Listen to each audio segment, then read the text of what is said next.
No, realmente estamos muy contentos de estar aquí, agradecidos al Señor por el privilegio, agradecidos a los hermanos por la invitación. Qué hermoso poder ver cómo la buena mano de Dios está sobre este testimonio y qué hermoso poder compartir la palabra en una fecha especial como es el aniversario de la iglesia.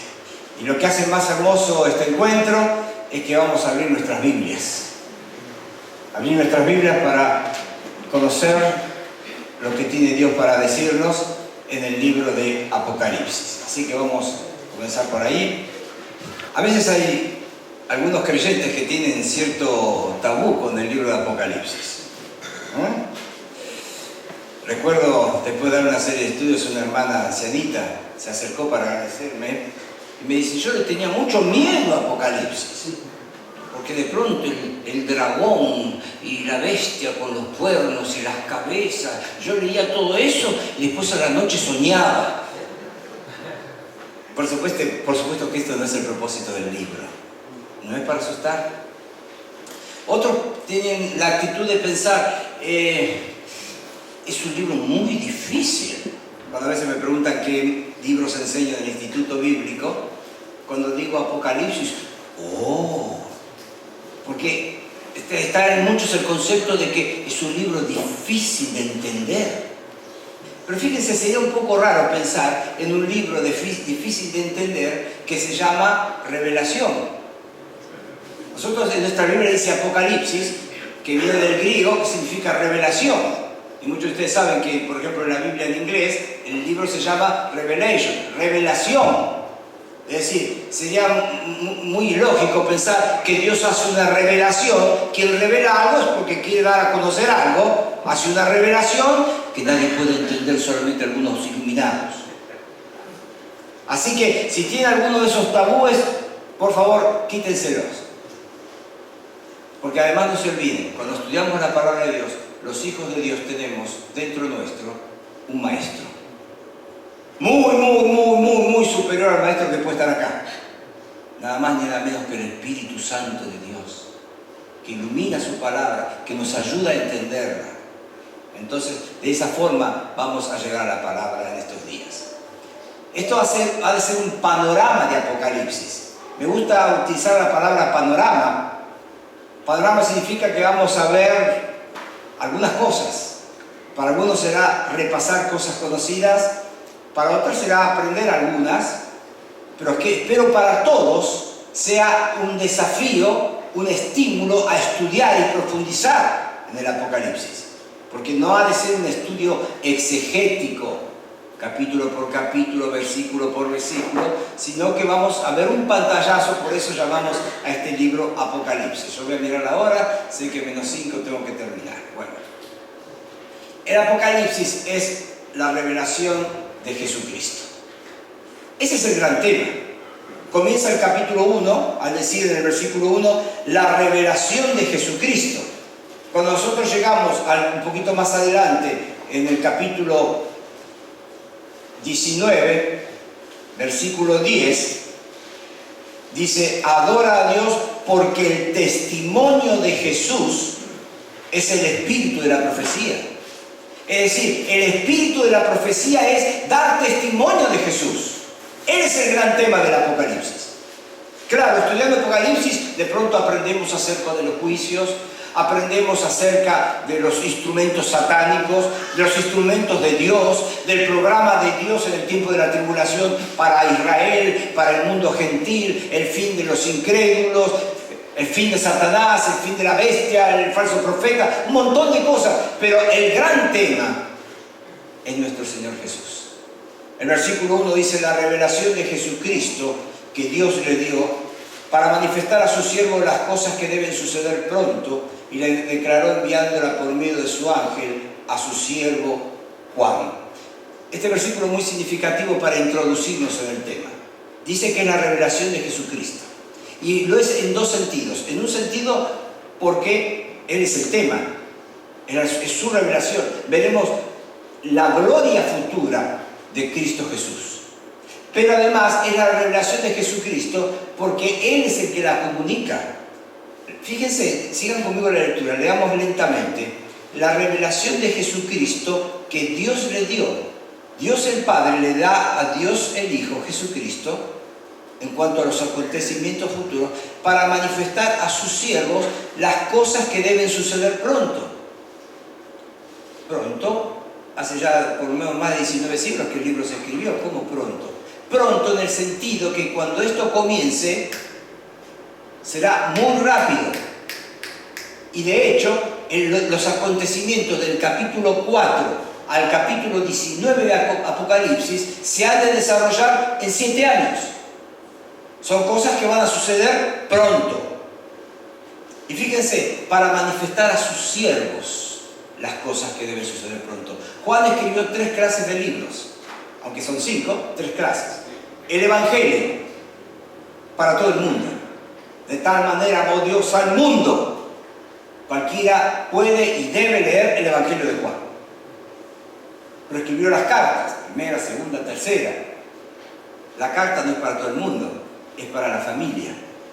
Por eso ahí Juan utiliza una palabra varias veces, hijitos, es para la familia. Pero cuando llegamos al Apocalipsis, dice, para manifestar a sus siervos. Estos son, el libro son los secretos sagrados de Dios, el programa de Dios. Y los siervos de Dios somos los que debemos estar profundamente interesados en saber lo que va a hacer nuestro Señor. Y esa quizás es una de las razones por la cual algunos creyentes profundamente estudian el libro, y para otros creyentes es mejor no estudiarlo porque es difícil de entender. Quizás porque le falta un corazón de siervo. Así que el versículo 1 nos va introduciendo. Hay un detalle interesante. Por supuesto, cuando uno lee la palabra de Dios siempre es bendecido, cualquiera sea el libro que uno lee. Pero en el caso del Apocalipsis tiene una característica: es el único libro que dice que es bienaventurado quien lo lee. Versículo 3. Bienaventurado el que lee y los que oyen las palabras de esta profecía y guardan las cosas en ella escritas, porque el tiempo está cerca. Así que fíjense, hermanos, ya tenemos una bendición de Dios y tenemos una comunicación. Dichosos, felices, debemos disfrutar este tiempo. Bienaventurado el que lee, me toca a mí. Y los que oyen, ustedes. Pero ahí no termina. La palabra de Dios a veces no cumple un ciclo completo en nuestras vidas. A veces nos quedamos con el leer, con el oír. Dice, y guarda. Así que es cuestión de leer, de oír y de guardar, de atesorar el libro. Vamos al trasfondo rapidito. Bueno, el trasfondo fue, Juan es el autor, el discípulo amado. El contexto histórico es en tiempos del malvado emperador Domiciano, que persiguió tremendamente a los cristianos y fue quien encarceló a Juan. El lugar, la isla de Patmos, una isla bien cerquita de donde estaba la ciudad de Éfeso, y aproximadamente en el año 95. Se considera que es probablemente el último de los libros de nuestras Biblias que se ha escrito. El carácter del libro. Vamos a ir por partes. Ahí está. El carácter. En primer lugar, el carácter es profético. El libro es profecía.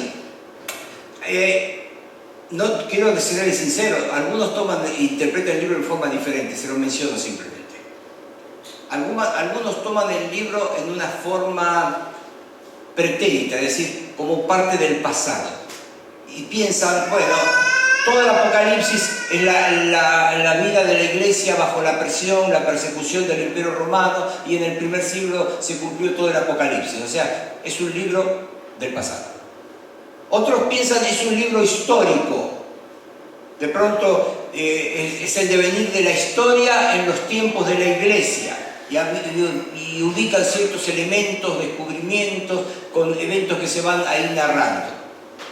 Otros dicen, no, es un libro de verdades espirituales.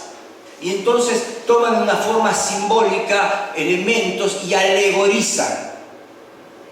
Quizá esta escuela de interpretación no es nueva, comenzó en Alejandría con algunos de los primeros padres como Orígenes, Clemente, después siguió con San Agustín. Pero ellos van a tomar libros pensando que Apocalipsis es la historia de la pelea eterna, el conflicto eterno entre el bien y el mal, entre Dios y Satanás. Entonces todos los eventos que allí aparecen son alegorizados en ese sentido. Pero nosotros creemos que siguiendo como creo que es la forma de entender la Biblia, una interpretación literal, histórica o gramatical, el libro nos lleva a ver que claramente a partir del capítulo 4 habla de profecías. Habla de profecías. Ya vamos a enfatizar eso un poquito más. Vamos a enfatizarlo un poquito más. En segundo lugar, no solo que es un libro profético, y ustedes, aquellos que estén con sus Biblias, pueden anotar todas las citas que mencionan dónde utiliza la palabra profecía en el Apocalipsis. Entonces, si el libro 1, 2, 3, 4, 5, 6, 7, 8 veces utiliza que es una profecía, ¿cómo puedo decir yo que no es un libro profético? ¿No? Por eso todo es cuestión de cómo se entiende la Biblia. Creo que la forma correcta es llegar a la Biblia en la forma literal, lo que significan las palabras, pensar gramaticalmente lo que están expresando, para no confundirnos y no entrar en contradicciones. No solo es un libro profético, sino también es crístico. Como veíamos en el versículo 1.1, la revelación de Jesucristo, como veíamos en el capítulo 19.10, el testimonio de Jesucristo es el espíritu de la profecía. Es cristocéntrico, Él es el centro. Él es el centro. En tercer lugar, podríamos decir, es un libro abierto. Es interesante, Apocalipsis 22.10, ya casi terminando el libro, se le dice, Juan se escucha una indicación: no selles las palabras de la profecía, es una vez más la palabra profecía, de este libro, porque el tiempo está cerca. No selles. Es decir, es un libro abierto. Es interesante cuando uno estudia el libro de Daniel, después de observar las profecías, llegamos al último capítulo, las últimas visiones, las últimas revelaciones que recibe Daniel, y él hace una pregunta, y el ángel le dice: anda, Daniel, este es un libro cerrado y sellado. Y termina el libro con Daniel, que no sabe. Y cuando no estudiamos, nosotros también no podemos estar muy seguros de lo que algunas de esas profecías al final significan. Es un libro en muchos aspectos abierto, pero en muchos aspectos es cerrado. Pero no es así el Apocalipsis, porque es la revelación de Dios. Vamos uno más. Vamos a decir ahora que es un libro simbólico. Simbólico, ¿por qué? Porque utiliza símbolos. Pero utiliza símbolos para hablar de cosas reales. Es diferente tomar una verdad y espiritualizarla, hacerla simbólica. Otra cosa es utilizar símbolos para que se comprenda. Fíjense, por ejemplo, en el capítulo 1, muchas veces lo que nos muestra, digamos, es simplemente, por eso yo le hablo del aspecto literal, gramatical. Uno puede ver, por ejemplo, el uso del adverbio de modo, como. Cuando uno dice que algo es como, entiende que no es exactamente igual, pero es como. ¿No es cierto? Por eso es un adverbio. Fíjense el adverbio de modo. Fíjense, capítulo 1. Su cabeza y sus cabellos eran blancos como blanca lana, como nieve. ¿Qué le debo entender yo? ¿Que el Señor tiene cabellos de lana, blancos como la nieve? No dice eso. Dice blanco como blanca lana, como la nieve. Sus ojos como llama de fuego. ¿Ven? Si yo tomo esto de una forma literal, ¿qué pienso? ¿Que de los ojos del Señor salen lanzallamas? Obviamente no. ¿Pero qué está diciendo?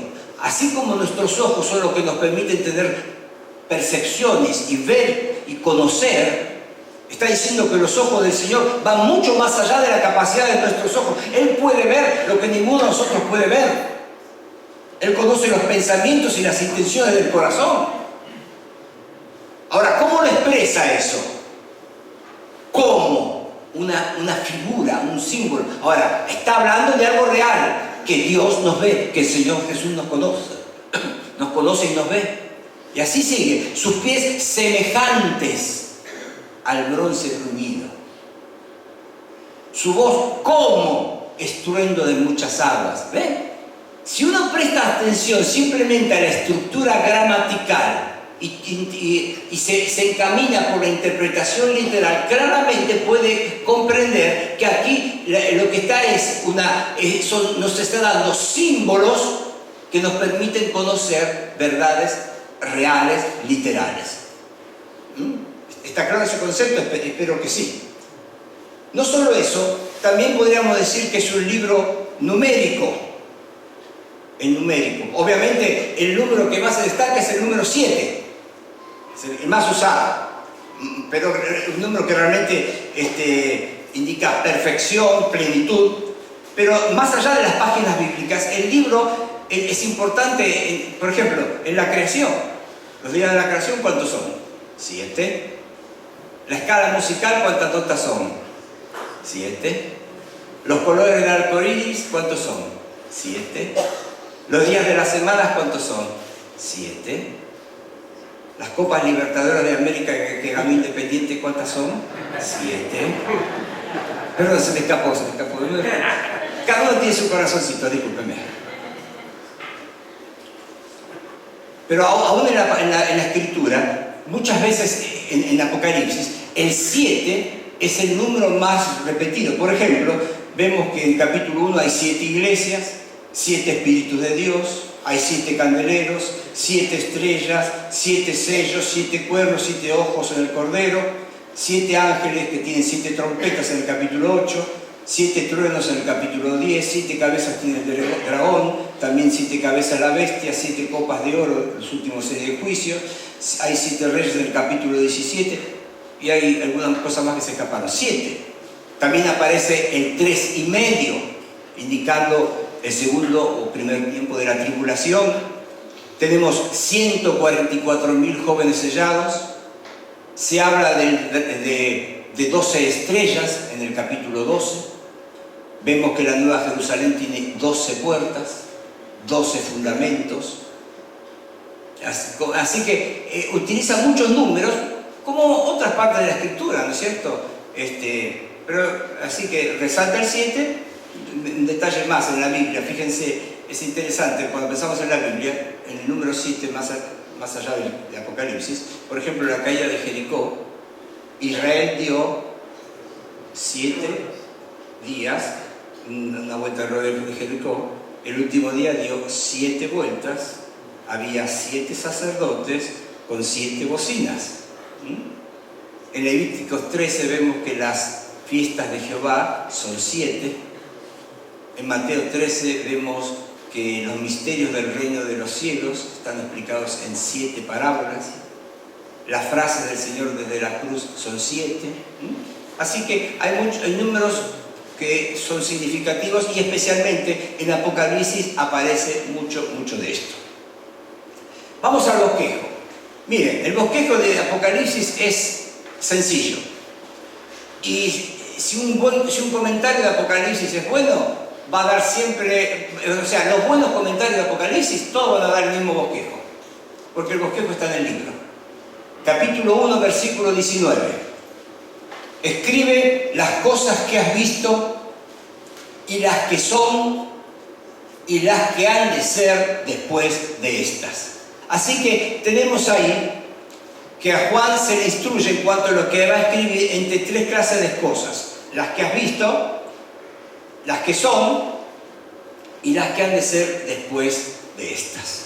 Así que de esta forma podemos dividir el libro. Estoy procurando correr para cubrir las 2 primeras en esta noche. Las cosas que has visto. Entonces, si estoy en el capítulo 1:19, las cosas que has visto es lo que hay antes. Ya vamos a ver eso. Las cosas que son el capítulo 2 y 3, donde tenemos las cartas de nuestro Señor a las 7 iglesias. Y las cosas que han de ser después de esta, evidentemente es el capítulo 4, porque fíjense, 4.1 dice: después de esto miré, y aquí una puerta abierta en el cielo, y la primera voz que oí como de trompeta hablando conmigo dijo: sube acá, y yo te mostraré las cosas que sucederán después de estas. Así que, capítulo 1, las cosas que has visto. Capítulo 2 y 3, las cosas que son. El mensaje del Señor a las 7 iglesias. Capítulo 4, hasta el final, las cosas que han de ser después de estas. Así que vamos en primer lugar las cosas que has visto. Es la visión del Cristo glorificado. Vayamos para allí, capítulo 1.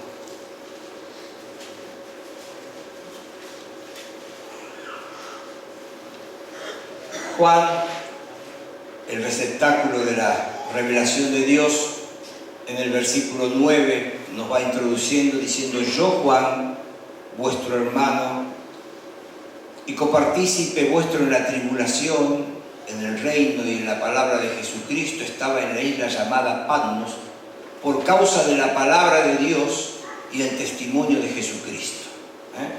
La razón por la cual Juan estaba preso era su testimonio, la palabra de Dios y el testimonio de Jesucristo. Yo estaba en el Espíritu en el día del Señor. Esa expresión, el día del Señor, ¿qué significa? Algunos piensan que podría ser como usamos nosotros el día del Señor, el domingo. Dice, bueno, el domingo es el día del Señor. Pero pareciera que no hay testimonios de escritos antiguos, recién hasta por ahí fines del siglo III, comienzo del IV, donde la iglesia, los creyentes, comienzan a llamar al domingo el día del Señor. Entonces creo que es más probable que aquí, cuando está diciendo está en el día del Señor, el día del Señor es la expresión que utilizaban los profetas antiguotestamentarios: el día del Señor, el día de Jehová, un día, un periodo. No un día de 24 horas, sino un periodo donde Dios habría de juzgar a esta tierra. Para nosotros sería un periodo que comienza tras el arrebatamiento de la iglesia, y ahí seguiría hasta incluyendo el milenio. El día del Señor. El día del Señor. Estaba en Patmos, estaba preso. Y oí detrás de mí una gran voz. Nuevamente el simbolismo. Como de trompeta. Enfatiza varias veces el tema de la voz, Juan. Acá la llama una voz de trompeta. Bueno, dentro de los instrumentos de viento, indudablemente dentro de los bronces, la trompeta es el instrumento que más sobresale, ¿no? En una orquesta sinfónica quizá habrá 8 violines y habrá 2 trompetas. Porque si hay 8 violines y 8 trompetas, los violines no se van a escuchar. Entonces aquí está, varias veces cuando habla de la voz del Señor, él utiliza acá la voz de trompeta, más adelante en el versículo 15, estruendo de muchas aguas. Y ambas, fíjense, ambas figuras están expresando lo mismo. Es una voz que sobresale, una voz que es imposible no escuchar. Cuando uno va a las cataratas de Iguazú, uno está a 1 kilómetro y escucha el rumor del agua. Es decir, lo primero que está diciendo Juan, cuando Dios habla, cuando Cristo habló, cuando ese que es el alfa y omega habla, no hay forma de no escucharlo. Tenemos que tener el oído muy duro para no escuchar la voz de Dios, Así que él escucha ahí una voz detrás mío, dice Juan. Él dice: yo soy el alfa y la primera letra, última letra, pero la expresión no dice solamente, no implica alfa y omega, como podemos decir yo soy la A y soy la Z, sino que la expresión alfa y omega implica primera, última y todo lo que está dentro, todo lo que está comprendido. Yo soy el alfa y el omega, el primero y el último. Y aquí vemos el primario destinatario de este libro. Escribe en un libro lo que ves, envíalo a las 7 iglesias. Es De hecho, capítulo 2 y 3 vemos que hay un mensaje específico del Señor a cada una de estas iglesias. Y me volví para ver la voz que hablaba conmigo y vuelto vi 7 candeleros de oro. La expresión indicaría que eran como 7 antorchas. 7 antorchas, quizá distribuidas en una forma como si fuese un círculo. Porque fíjense que dice el versículo 13, y en medio de los 7 candeleros, así que estaba en medio. Entonces, lo que yo entiendo o imagino es que los 7 candeleros, esas 7 antorchas, estaban en una forma circular, y en medio de los 7 candeleros, uno semejante al Hijo del Hombre. Interesante, al Hijo del Hombre. Es interesante porque esta expresión Hijo del Hombre, porque este es el título, el nombre con el cual el Señor prefería identificarse a sí mismo. Él dijo, el Hijo del Hombre no tiene dónde reclinar su cabeza. El Hijo del Hombre no vino para ser servido, sino para servir. El Hijo del Hombre. Pero es interesante que en su humillación era el Hijo del Hombre.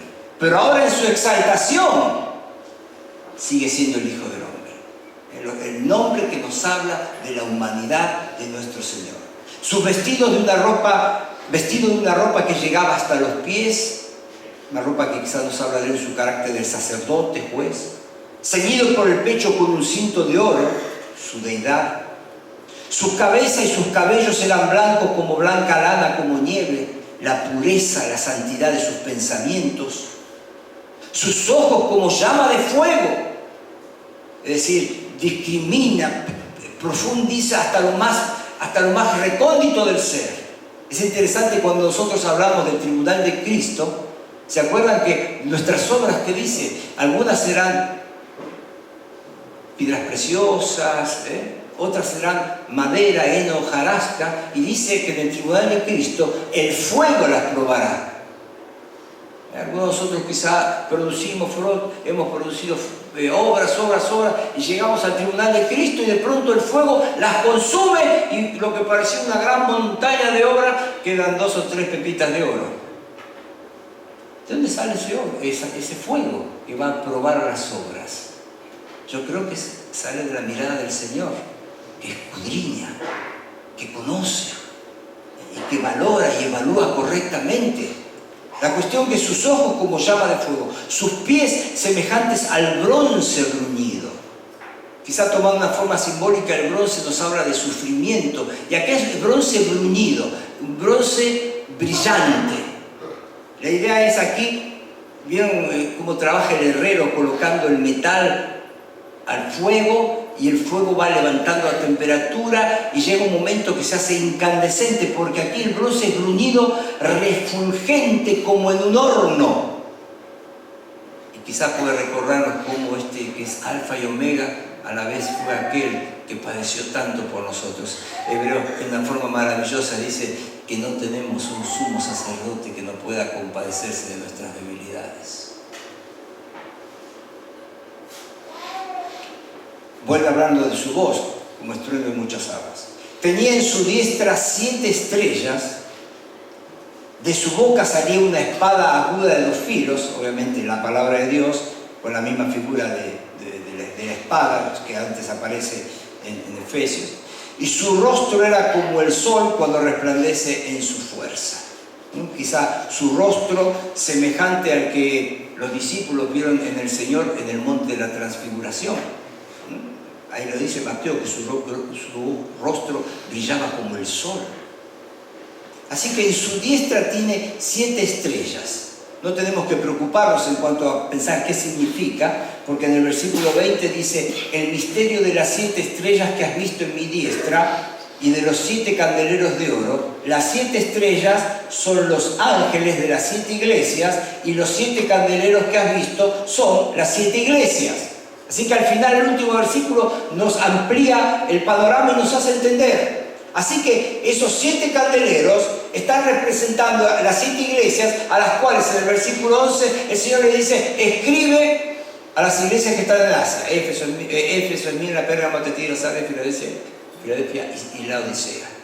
Pero las iglesias. Pero además dice: en mi diestra están los ángeles. No olvidemos que la palabra ángel es mensajero. Y realmente cada una de las cartas, a Juan se le dice, escribe al ángel de la iglesia en Éfeso. Nosotros decimos habitualmente, el Señor escribe a la iglesia en Éfeso, sí, pero es cierto, la carta llega al ángel de la iglesia en Éfeso, o en Esmirna, al ángel. Siempre utiliza la palabra ángel. Creo no refiriéndose a un ser angelical, pero sí refiriéndose a un mensajero. El hombre de Dios quizá con mayor responsabilidad en la obra en ese lugar. Y es un cuadro muy interesante. Entonces, fíjense, el primer cuadro que vemos aquí, el Señor está en medio de su iglesia. En medio de su iglesia. A veces pasan cosas y uno piensa, el Señor sabrá lo que está pasando en esta iglesia, o en aquella iglesia, o en su obra en general. El Señor sabe todo.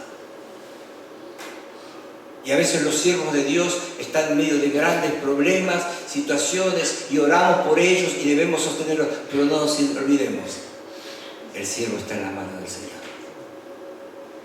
¿Sí? Así es que esto es lo que Juan vio. Juan vio. Y cuando llegamos al versículo siguiente, Juan contesta una pregunta que quizá muchos creyentes tienen en su corazón. Yo varias veces lo he conversado con algunas personas que me lo han preguntado y lo han charlado conmigo. Dice el versículo 17, cuando le vi, caí como muerto a sus pies. Varias veces creyentes se han acercado y me han dicho, ¿qué es lo que vamos a hacer cuando lleguemos al cielo? ¿A quién veremos primero? Pues dice, yo voy al cielo, desearía ver a mi esposa que ya ha partido, o a mi padre. Otro dice, yo me gustaría buscar a aquella persona que vivió a Cristo. ¿Qué vamos a hacer? Yo, sin ninguna duda, creo que lo primero que vamos a ver cuando lleguemos al cielo será el Señor. Y cuando veamos al Señor, yo creo que todos vamos a hacer lo que hizo Juan. Caeremos a sus pies como muertos. Es la actitud del hombre frente a la divinidad. Es lo que le pasó a Daniel. En el capítulo 10, después de tener una visión de la gloria de Dios, él dice que cayó sobre su rostro y se quedó sin vigor alguno. Se le fue la fuerza.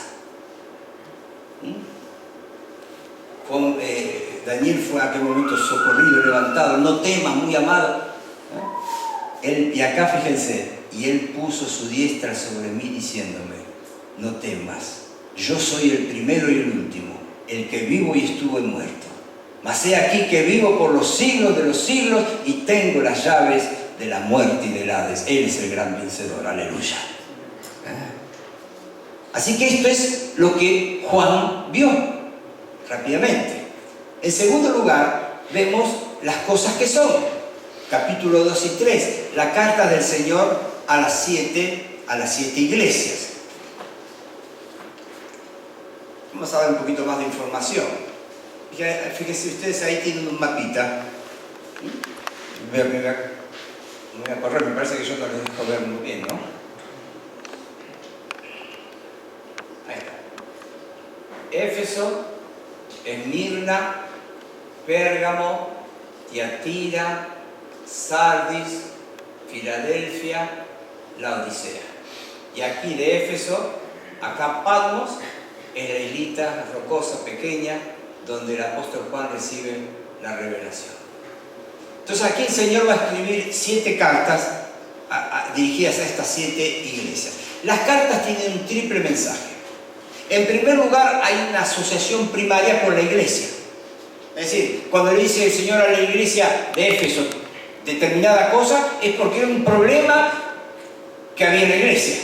Cuando felicita o estimula o da palabra de aprobación a otra iglesia como Esmirna, es porque, o sea, la primera interpretación, la asociación primaria es con la iglesia. La segunda aplicación, ahora es la aplicación personal. En un sentido, cada carta está dirigida a mí. ¿Por qué? Fíjense, acompáñenme rapidito. Capítulo 2, versículo 7. El que tiene oído, oiga lo que el Espíritu dice a las iglesias. 11. El que tiene oído, oiga lo que el Espíritu dice a las iglesias. 17. El que tiene oído, oiga lo que el Espíritu dice a las iglesias. 29. El que tiene oído, oiga lo que el Espíritu dice a las iglesias. Capítulo 3, versículo 6. El que tiene oído, oiga lo que el Espíritu dice a las iglesias. 13. El que tiene oído, oiga lo que el Espíritu dice a las iglesias. 22. El que tiene oído, oiga lo que el Espíritu dice a las iglesias. ¿Sabe lo que significa esto? Que el que tiene oído, oiga lo que el Espíritu dice a las iglesias. Pero fíjense, no hay una sola carta en la cual esta frase no aparezca. Porque el propósito del Señor, sí, en una forma primaria, Él está comunicando un mensaje a la iglesia en esas ciudades en tiempos de Juan. Pero en una forma de aplicación personal es para cada uno de nosotros. Yo tengo que estudiar estas cartas preguntándome qué es lo que el Señor me quiere decir a mí. ¿En qué forma yo estoy quizás compartiendo el problema de alguna de estas iglesias? En tercer lugar, hay un anticipo profético.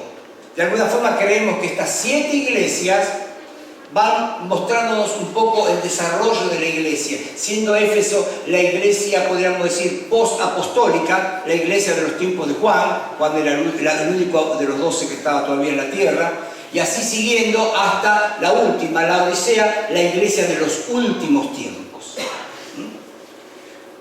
Otras cosas que quiero mostrar antes de entrar en algún detalle en la medida que el tiempo nos lo permita. Obviamente el Señor es el autor de las 7 cartas. Yo soy el Alfa y el Omega, escribe lo que enviaron a las 7 iglesias. Pero en ninguna de las 7 cartas el Señor se presenta con su nombre, pero Él va a utilizar algunas frases que serán apropiadas para el mensaje que Él quiere comunicar a la iglesia. Ustedes fíjense, por ejemplo, en Éfeso, el que tiene las 7 estrellas en su diestra, el que anda en medio de los 7 candeleros de oro. ¿Ven? Algunas de estas frases lo van a conectar con el capítulo 1. Es decir, no va a haber duda de que Él es el escritor. Es decir, si uno dice, ¿quién escribió la carta de los de Éfeso? Bueno, el que tiene las 7 estrellas en su diestra. Bueno, en el capítulo 1 veo que aquel que dijo que soy el Alfa y el Omega tiene las 7 estrellas en su diestra. Entonces, algunas de las figuras con las cuales el Señor se presenta a las iglesias conectarán con la visión del capítulo 1. Otros no, pero estarán de acuerdo a la necesidad de lo que el Señor quiere. Es interesante, por ejemplo, en Éfeso, que dice el que anda en medio de los 7 candeleros. En el capítulo 1 Juan vio algo estático, el Señor parado en medio de los 7 candeleros. Acá lo que recibe, el mensaje que recibe la iglesia de Éfeso: ojo, yo soy el que ando en medio de mi iglesia. Pero entonces fíjense, diferentes nombres, entre paréntesis. Realmente en las 7 cartas tiene un mensaje tan rico que podríamos estar hasta el domingo al mediodía solamente estudiando esto, ¿no? Pero vamos a dar algunas cositas. Otra frase interesante, observen, capítulo 2, versículo 2. Yo conozco tus obras. 2:9. Yo conozco tus obras. 13. Yo conozco tus obras. 19. Yo conozco tus obras. 3:1. Yo conozco tus obras. 8. Conozco tus obras. Y 15. Yo conozco tus obras. Toda iglesia debía recordar que el Señor conoce sus obras. Hermanos, hermanas, es algo que no debemos olvidar. De pronto, quizá a veces en la obra del Señor, a veces trabajamos, nos esforzamos, y quizá a veces podemos sentir que nuestro esfuerzo no es bien valorado, o no tenemos a veces una palmada en la espalda diciendo, bien, te esforzaste, seguí así. Parece que yo estoy trabajando, pero parece que nadie se da cuenta de lo que yo estoy haciendo, los esfuerzos que hago. Hermano, no te sientas así, no des lugar a esos pensamientos. ¿Sabes por qué? Porque el Señor te dice, yo conozco tus obras. ¿Y para quién trabajamos? ¿Para el hombre o para el Señor? Estamos en el cuerpo de Cristo. Y la verdad, el estímulo de un hermano nos hace bien. Es bueno, tenemos que hacer eso. Pero si no viene, no decaigas. Yo conozco tus obras. Pero también tiene otra cara a la moneda. Yo conozco tus obras. Si en la iglesia llega así, los hermanos tienen un concepto excelente de vos y piensan que sos un creyente espiritual, pero estás viviendo una doble vida. Sos un creyente espiritual el domingo, lunes a viernes sos un desastre.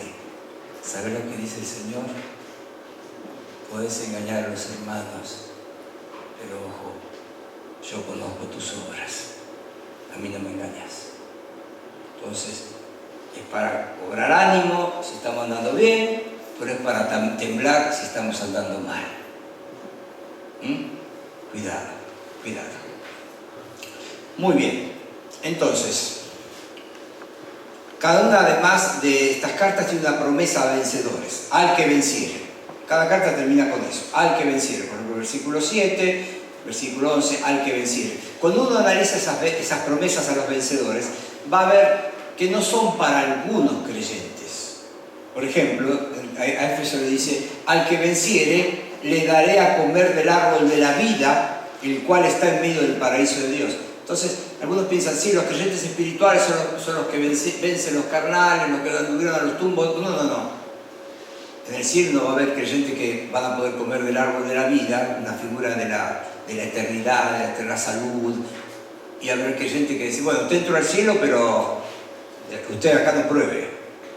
O por ejemplo, fíjense, Esmirna, versículo 11, el que venciere no sufrirá daño de la segunda muerte. ¿Qué es la segunda muerte? La condenación. Más adelante, al fin del libro lo explica. La segunda muerte es la condenación eterna. Ningún creyente va a tener la condenación eterna.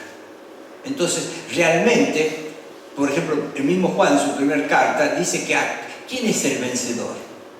Es aquel que por su fe se transforma en vencedor, porque realmente el único vencedor que hay es Jesucristo. Es el único vencedor. Pero en 1 Juan, capítulo... Ay, se me habían encontrado, hice un movimiento y se me escapó. 1 Juan, capítulo 4, 5, 4, dice, porque todo lo que es nacido de Dios vence al mundo. Y esta es la victoria que ha vencido al mundo, nuestra fe. ¿Quién es el que vence al mundo? Sino el que cree que Jesús es el Hijo de Dios. ¿Ven? El verdadero creyente, por estar en Cristo, por estar en el vencedor, es el vencedor.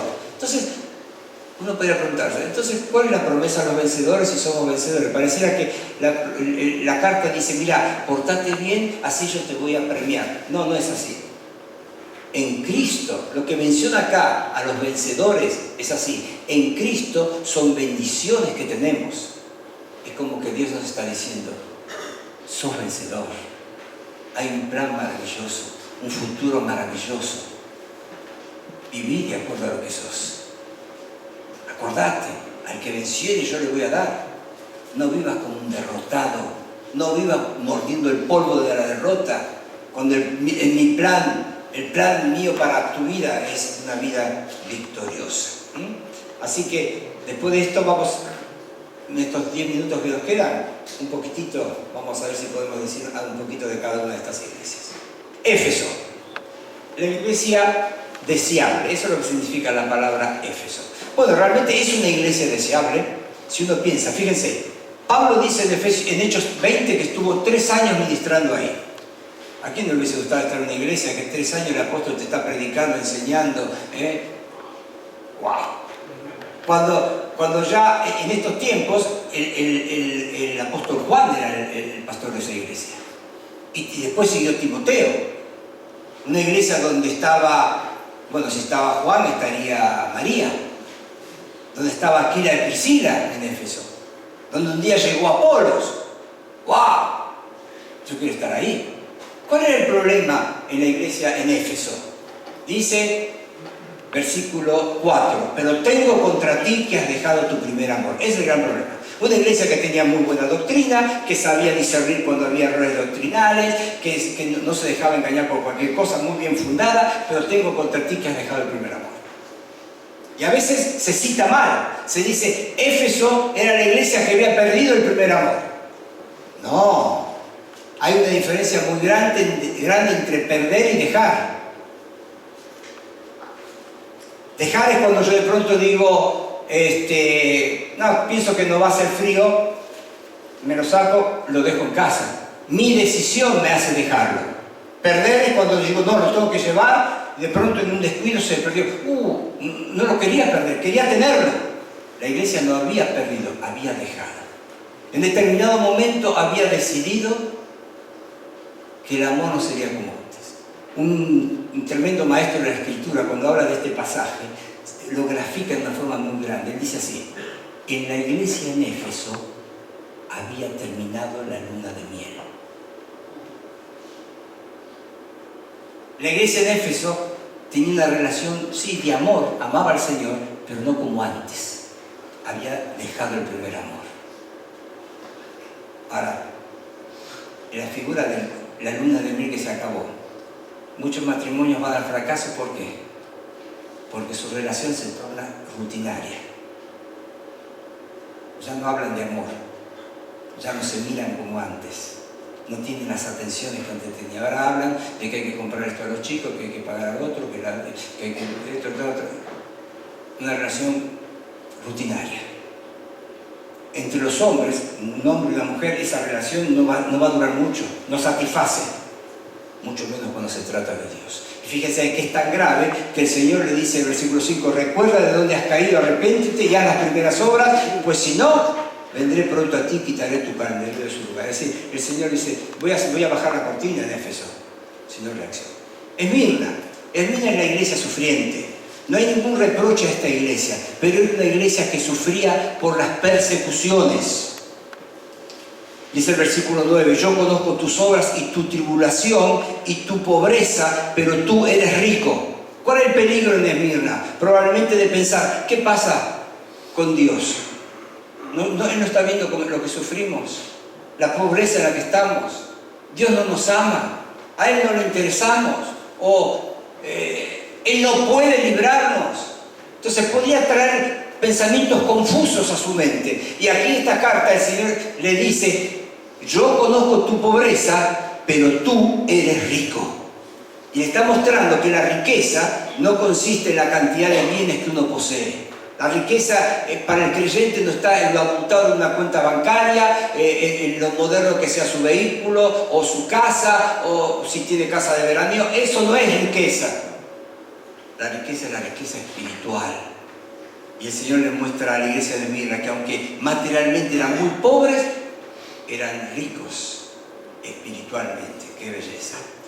Pérgamo. La palabra Pérgamo implica casada. Era la iglesia casada. Desde el punto de vista del anticipo profético, quizás es la iglesia que representa aquel momento cuando el emperador Constantino manifiesta que se hizo cristiano por una visión que tuvo. No es una conversión genuina, pero en aquel momento él hace que todo el ejército romano jure fidelidad al cristianismo, y de un día para otro el mundo está lleno de miles y miles de cristianos. Qué gran evangelista Constantino, ¿no es cierto? Pero ahí comienza la iglesia casada con el Estado. El cristiano que antes era perseguido ahora es considerado como alguien del cual todos querían ser amigos. Casada.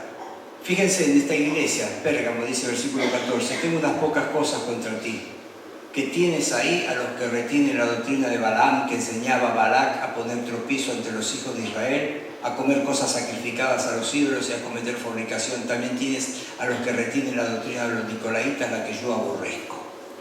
Ahora, fíjense, es interesante. ¿Cuáles son los problemas en Pérgamo? Uno a simple vista diría dos, porque están los de la doctrina de Balaam y los de la doctrina de los nicolaitas.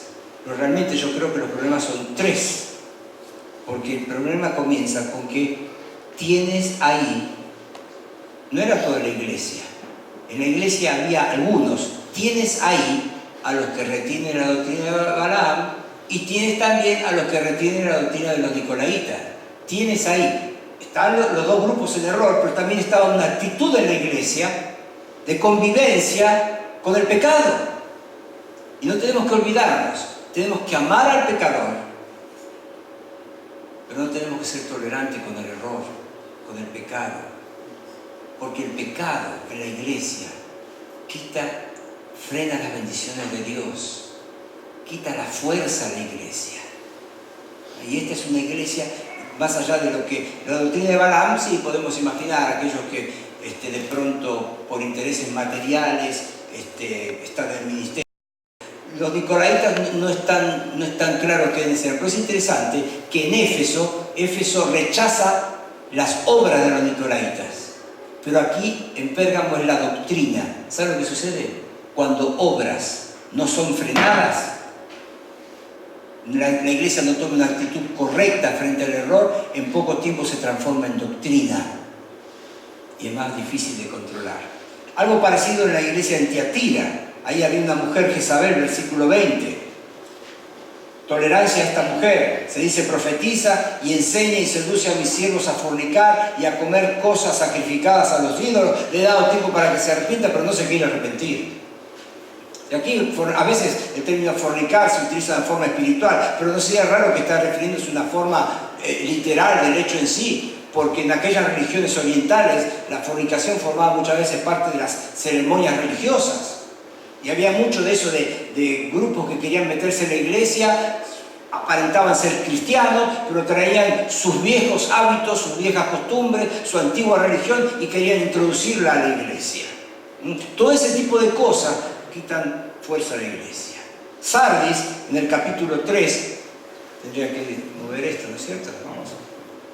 Sardis es la iglesia moribunda. ¡Wow! Fíjense lo que dice: yo conozco tus obras, versículo 1, tienes nombre de que vives y estás muerto. Esta es la condición de muchas iglesias. Tienen nombre de que viven y están muertos. Púlpitos donde hace 100 años se predicaba poderosamente el Evangelio de Jesucristo, hoy muertos. Uno puede ir a Inglaterra y puede ir a la iglesia y ver buscar la iglesia de donde predicó Spurgeon, el príncipe de los predicadores. ¿Qué es hoy? Una iglesia muerta. Fíjense, en Sardis casi no hay creyentes. Observen ustedes, versículo 4. Pero tienes unas pocas personas en Sardis que no han manchado sus vestiduras y andarán conmigo en vestiduras blancas porque son dignas. ¿Ven? En la iglesia de Sardis había unos pocos que andarán conmigo, dice el Señor. Unos pocos salvos. La iglesia es moribunda. Fíjense, cosas estaban muertas, pero el versículo 2, sé vigilante y afirma las otras cosas que están por morir. Lo que no estaba muerto estaba en terapia intensiva, un cuadro terrible. En un punto de vista del anticipo profético, quizás esta es la iglesia del tiempo de la Reforma, una iglesia llena de ceremonias, de ritos, donde se levantaron algunos santos hombres intentando volver a la verdad pura de la palabra de Dios. Cuando llegamos a Filadelfia, esta es la carta más linda, la iglesia misionera. Una iglesia que tiene poca fuerza. Dice el versículo 8, aunque tienes poca fuerza, has guardado mi palabra y no has negado mi nombre. No sé qué significa poca fuerza. Si no era una iglesia muy grande, si no tenía, no sé qué, por qué el Señor la ve con poca fuerza. Pero dice, aunque tienes poca fuerza, has hecho dos cosas impresionantes. Has sido fiel a la palabra y a mi nombre. Has guardado mi palabra y no has negado mi nombre. ¿Y saben lo que ha sido? Esta fidelidad de la iglesia de Filadelfia hace que el Señor le diga, tienes una puerta abierta. Una puerta, y por eso es la iglesia misionera, la iglesia que tiene una puerta abierta. Y el Señor, cuando justamente, como le va a dar ese mensaje, se presenta a la iglesia diciéndole cómo: el que abre y ninguno cierra, y cierra y ninguno abre. Yo soy el que abre y ninguno cierra, y cierra y ninguno abre. Y hoy le dice a los creyentes de Filadelfia, yo he abierto una puerta. Ustedes tienen poca fuerza, pero tienen algo bárbaro. Han guardado mi palabra, han guardado mi nombre, confíen en algo. Si yo abrí la puerta, tienen que pasar, porque nadie la va a cerrar. A veces somos tosudos, queremos ir por puertas que el Señor ha cerrado. ¡Qué necedad! Pero a veces somos tristemente incrédulos y la puerta está abierta y no nos animamos a cruzar. Este es el cuadro de la iglesia misionera, la iglesia de los comienzos del siglo XX, fines del siglo XIX, de las grandes victorias de la fe, la iglesia de los Guillermo Carey, de los Hudson Taylor, de los David Livingstone. Es de esa gente que tenía poca fuerza, la iglesia del Jorge Müller, que un día leyó la palabra de Dios, abre tu boca y yo la llenaré, y dijo, dijo, este es un versículo para mí. Nunca en mi vida me voy a pedir nada a los hombres, voy a pedir solamente a Dios. Y tenía un orfanatorio para 2.000 personas, para 2.000 niños, nunca pidiendo.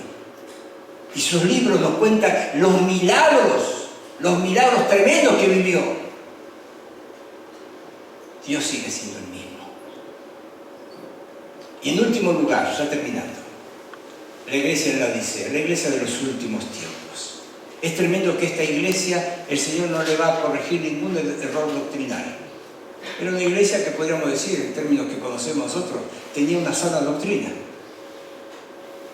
Pero tiene algo tremendo el Señor para decirle a ellos. No eres frío ni caliente. Ojalá fuese frío o caliente. Quizás el Señor está diciendo, si fuera frío, tendrías frío y vendrías a buscar el calor. Si fueras caliente, estaría bien. Pero sos tibio. Otros dicen, bueno, puede significar lo siguiente. En aquel lugar, cerquita ahí, de la Odisea, había unas vertientes naturales en las montañas de Hierápolis. Y había aguas termales. Entonces, tal vez el Señor le está diciendo, mirá, el agua caliente, el agua termal, tiene propiedades que hacen bien al cuerpo.